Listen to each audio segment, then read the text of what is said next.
But after careful examination investigation తర్వాత ఈ pipe line ఎవరో కావాలని కట్ చేసినట్టు వచ్చింది. చాలా సంతోషం స్పీకర్ గారు. మేము కూడా మొట్టమొదటి నుంచి కోరుకునేది ఇదే, మీరు చెప్పినట్లుగానే కుట్ర జరిగింది. ఏ రూపంలో కట్ అవుద్ది? ఎవరైనా దాని జోలికి పోకపోతే కట్ అయ్యే అవకాశం ఎక్కడ దానికి?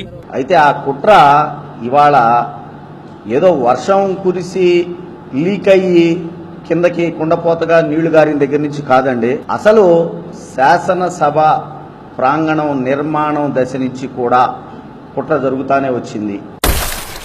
దాన్ని చిలవలు పొలవలు చేసి లేనిది ఉన్నట్టు చెప్పి ప్రభుత్వం శ్రద్ధ తీసుకోవట్లేదు, భవనాలు నాసిరకం అని చెప్పి చేశారు. వెంటనే సిఐడి ఎంక్వైరీ చేస్తున్నాను. మనకి సీసీ కెమెరాస్ ఉన్నాయి, లేదా ఇంకో కొన్ని ఇన్వెస్టిగేటివ్ మెథడ్స్ ఉన్నాయి. దీన్ని లోతుగా పరిశోధించమని వాస్తవాలు తేల్చమని కూడా నేను చర్య తీసుకుంటున్నాను. మీ ఇష్టం వచ్చినట్టుగా సిఐడి విచారణ చేయడం, ఎందుకంటే పోలీసులు సిఐడి పోలీసులు అంటే మీ చేతిలో ఉంటారు, మీ జేబులో మనుషులు కాబట్టి మీరు కోరిన విధంగా వాళ్ళు మీకు రిపోర్టులు తయారు చేసి ఇస్తారు కాబట్టి సిఐడి ఎంక్వైరీ అంటున్నారు.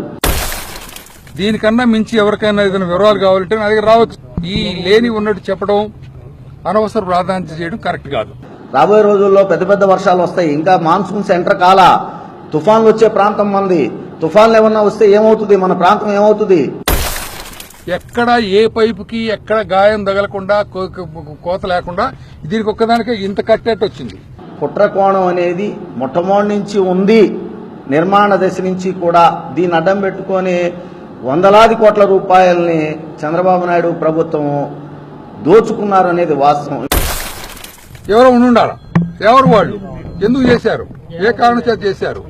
Will investigate. వీటన్నిటి మీద తక్షణం సిబిఐ ఎంక్వైరీ చేసి మీరు ప్రభుత్వం చేసినటువంటి అవినీతిని, చంద్రబాబు నాయుడు చేసినటువంటి అవినీతి దగ్గర నుంచి ఇప్పుడు జరిగినటువంటి లీకుల వరకు కూడా మొత్తాన్ని తీయమని చెబుతా ఉన్నాం.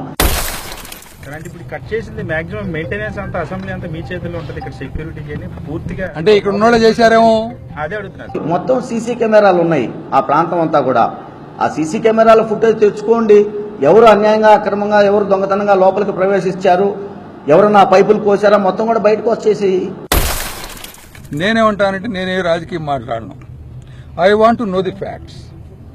ఏ విధంగా మిస్చీఫ్ జరిగితే కల్ప్రిట్ ఎవడో బయటికి రావాలి.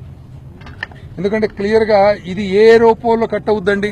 నిరంతరం పోలీసు పహారాలో ఉంటుంది. అసెంబ్లీ కానివ్వండి, సెక్రటేరియట్ కానివ్వండి. ఒక్క పురుగును కూడా మీ అనుమతి లేకుండా సాక్షాత్ మమ్మల్ని మీడియానే మీరు లోపలికి ఎలవ్ చేయలేదే. అలాంటిది ఎవరో దొంగల్ని, ఎవరో అనామకుల్ని లోపలికి ఎలా ఎలవ్ చేస్తారు? ఒకటి ఇది మీరు చూస్తున్నారు. ఇది ఏమనిపిస్తుంది మీకు? ఈ ఒక్క రూమే కాదండి, జగన్మోహన్ రెడ్డి గారి రూమే కాదు, స్పీకర్ గారైన మీ కార్యాలయము, అందులోనే ఉన్నటువంటి ముఖ్యమంత్రి గారి కార్యాలయము, ఇతర మంత్రుల పేషీలు అన్ని కూడా మీడియా వాళ్ళకి చూపించే వాళ్ళమే. నేను ఇవన్నీ నాకు సంబంధం లేదు. నా అసెంబ్లీ సంఘటనలో నేను దీని వరకే చేస్తున్నా. నేను అక్కడే ఎవరో మీడియా మిత్రుడు మిమ్మల్ని అడగడం కూడా నేను గమనించా ప్రెస్ ద్వారా. సార్ పక్కనే మరి సెక్రటేరియట్ లో కూడా ఇలాంటి లీకేజ్ జరిగింది కదా అంటే, దాని సంగతి నాకు అనవసరం, దాని మీద నేను సిఐడి ఎంక్వైరీకి నేను ఆదేశించనని చెప్పారు.